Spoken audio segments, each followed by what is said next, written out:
Assalamualaikum warahmatullahi wabarakatuh. Hamdan wa syukran lillah wa musallian ala rasulillah.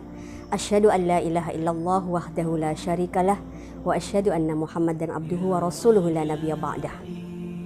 Puji syukur senantiasa kita panjatkan kehadirat Allah Subhanahu wa taala yang mana sampai hari ini Allah masih memberikan kesehatan dan kesempatan kepada kita untuk beraktivitas walaupun di tengah cobaan yang Allah berikan kepada kita semuanya.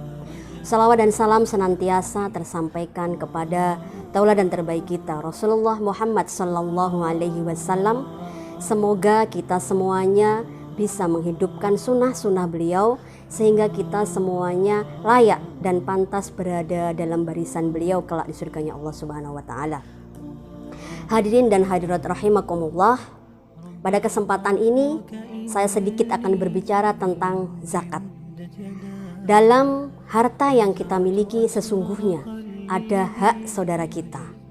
Harta yang kita punya harus kita keluarkan zakatnya, karena zakat adalah pembersih dari harta tersebut. Harta yang tidak dikeluarkan zakatnya akan memberikan madorot kepada pemiliknya.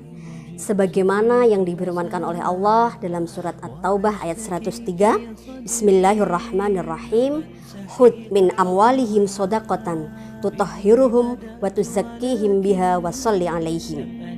Ambillah zakat dari harta mereka guna membersihkan dan mensucikan mereka dan berdoalah untuk mereka. Hadirin dan hadirat yang rahimakumullah, dalam kehidupan sehari-hari kita mengenal dua macam zakat, yakni zakat fitrah dan zakat mal. Zakat fitrah adalah zakat yang harus kita keluarkan berupa bahan makanan pokok bagi setiap muslim yang pada hari itu mereka memiliki kelebihan makanan untuk satu hari satu malam. Besarannya adalah 1 sok atau 2,5 kilogram. Adapun zakat mal ada beberapa hal, yakni harta yang harus dikeluarkan apabila telah mencapai syarat-syarat tertentu. Dalam Islam ada beberapa hal harta yang harus dikeluarkan. Yang pertama adalah zakat harta emas dan perak. Kemudian zakat harta perniagaan, binatang ternak, kemudian zakat hasil pertanian, kemudian rikas atau barang temuan. Kemudian diberikan kepada siapa zakat-zakat ini? Allah sudah menyebutkan dalam surat At-Taubah ayat 60 bahwasanya ada 8 golongan orang yang berhak menerima zakat. Yang pertama adalah fakir, kemudian miskin, kemudian amil zakat, rikob atau diperuntukkan untuk budak, kemudian ghorim, orang yang memiliki hutang tetapi hutangnya tidak dipergunakan untuk maksiat, kemudian ibnu sabil, kemudian fisabilillah. Berbicara tentang zakat, ada satu kisah dari Rasulullah yang mungkin bisa kita jadikan pelajaran bagi kita semuanya, yakni kisah seorang sahabat yang bernama Sa'labah. Sa'labah ini adalah seorang sahabat Rasulullah yang miskin, tetapi beliau sangat rajin dalam beribadah. Setiap selesai sholat berjamaah, dia buru-buru pulang. Karena apa? Karena dia hanya memiliki satu baju yang digunakan untuk bergantian dengan istrinya.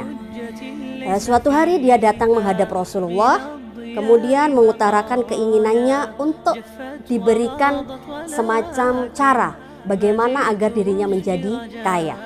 Kemudian Rasulullah berpesan kepada beliau, bertawakallah wahai Sa'labah dengan apa yang sudah diberikan Allah kepadamu.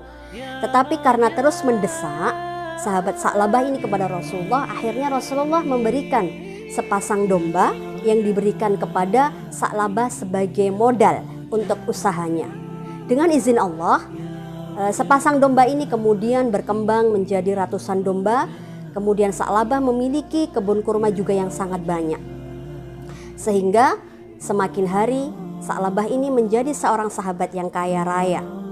Dengan kekayaannya dan usahanya yang banyak, Sa'labah kemudian melalaikan salat berjamaah karena sibuk mengurusi usaha-usaha yang dimilikinya. Kemudian hari turunlah ayat yang mewajibkan untuk berzakat. Kemudian Rasulullah mengutus sahabat yang bernama Ali untuk menagih zakat kepada Sa'labah. Tetapi apa yang terjadi hadirin hadirat sekalian? Sa'labah menolak untuk membayar zakat. Kemudian Rasulullah mengutus kedua kalinya, tetapi Sa'labah tetap menolak. Ketiga kalinya juga menolak. Sampai akhirnya Rasulullah merasa kasihan karena jangan-jangan Allah akan menimpakan azab atas pembangkangan yang dilakukan oleh sahabat Sa'labah. Kemudian Rasulullah bergumam, hartanya Sa'labah tidak menyelamatkan dirinya. Apa yang diucapkan Rasulullah ini benar.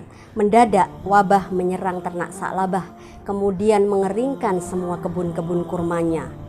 Setelah itu baru kemudian Sa'labah datang menemui Rasulullah hendak membayarkan zakatnya, tetapi Rasulullah menolak. Setelah itu kemudian Sa'labah mendatangi Abu Bakar. Kemudian Abu Bakar juga menolak. Maaf, aku tidak menerima yang ditolak oleh Rasulullah. Hancurlah kehidupan Sa'labah. Kekayaannya musnah dalam waktu yang singkat. Kehidupannya terlunta-lunta. Hartanya tidak mampu menyelamatkan kehidupannya.